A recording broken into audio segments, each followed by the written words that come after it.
6 kilo തക്കാളിക്ക് ശേഷം എൻ്റെ കെട്ടിയൻ്റെ പുതിയ ഐറ്റം ഇതാ ഒരു 10-25 കിലോ മാങ്ങ അത്രയേ ഉള്ളൂ. പക്ഷെ മാങ്ങ കിട്ടിയപ്പോൾ എനിക്ക് ഭയങ്കര സന്തോഷമായി. നല്ല സംഭവമല്ലേ?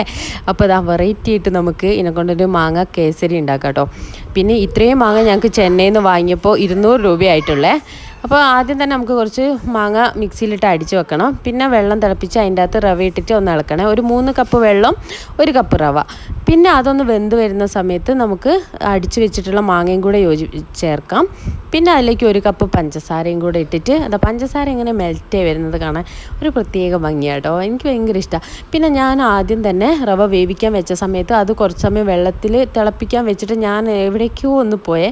ആ സമയം കൊണ്ട് ഇത് കട്ടയായിപ്പോയി. നിങ്ങൾ ഒരിക്കലും അത് ചെയ്യരുത്. ഇടുമ്പോൾ തന്നെ നല്ലപോലെ ഇളക്കി കട്ടയില്ലാതെ മിക്സ് ചെയ്യണം കേട്ടോ.